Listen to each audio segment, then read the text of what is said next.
आज मैं आप सबको कुछ फंडामेंटल राइट्स के बारे में बताने वाली हूँ। सो चलिए स्टार्ट करते हैं।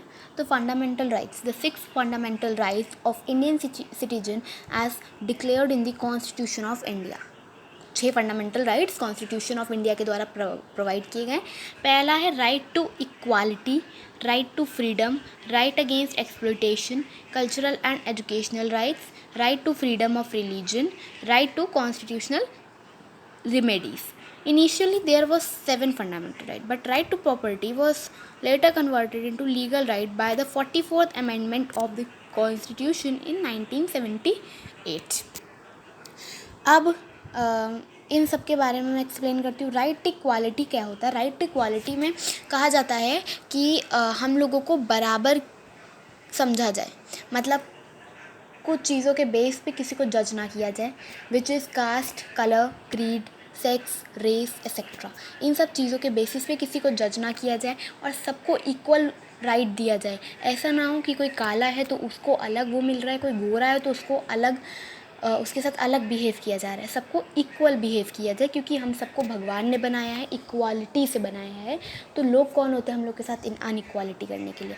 सेकेंड राइट है राइट टू फ्रीडम, आज़ादी का राइट। बहुत लोग होते हैं, मतलब बहुत से कंट्रीज़ में अभी भी फ्रीडम का राइट नहीं है।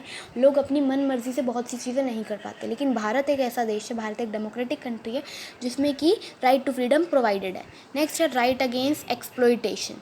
राइट अगेंस्ट एक्सप्लॉयटेशन कहता है कि राइट अगेंस्ट एक्सप्लॉयटेशन में ये समझाया जाता है कि इसमें जिन लोगों का शोषण होता है वो ना हो। मतलब बहुत लोग होते हैं जो बच्चों से लेबरी करवाते हैं, मतलब 14 ईयर्स एज के कम लोगों से, कम उम्र के बच्चों से वो लोग लेबरी करवाते हैं। ये एक बहुत बड़ा अपराध है और भी व्यक्तियों को विभिन्न प्रकार के शोषण से बचाना ही राइट अगेंस्ट एक्सप्लॉयटेशन में कहा जाता है। फिर है कल्चरल एंड एजुकेशनल राइट, यानी सांस्कृतिक शिक्षा या अभिव्यक्ति। तो इसमें क्या होता है, ये एक सांस्कृतिक अभिव्यक्ति एक कला और खेल के रूपों का उपयोग करके व्यक्तिगत विकास होता है। यह सांस्कृतिक भागीदारी के लिए एक शर्त होती है।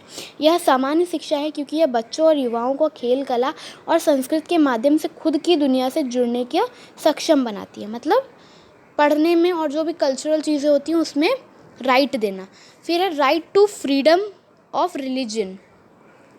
यहाँ पे नागरिकों को किसी भी धर्म को मानने, उनके आचरण करने से और प्रचार करने की स्वतंत्रता दी जाती है। यहाँ पे किसी को फोर्स नहीं किया जाता है कि तुम हिंदू हो, तुम मुस्लिम हो, तुम सिख हो, तुम ईसाई हो। जो जिस धर्म का है वो अपने धर्म को चुन सकता है। अगर कोई हिंदू है वो अपने मन से मुस्लिम बन सकता है, कोई मुस्लिम है वो अपने मन से हिंदू बन सकता है। कोई फोर्स नहीं कर सकता उसे, और अगर वो ना चाहे तो वो ना बने। नेक्स्ट है राइट टू कॉन्स्टिट्यूशनल रिमेडीज़। इसमें कहा जाता है ये एक मूल अधिकार है जिसमें कि जो व्यक्ति हैं उनको संवैधानिक रूप से संरक्षित अन्य मौलिक अधिकारों के कार्यान्वयन के लिए सर्वोच्च बनाया जाता है, और ये भी एक बहुत इम्पॉर्टेंट फंडामेंटल राइट है। तो यही थे कुछ important fundamental rights. I hope you understand. Thank you for watching. Bye bye.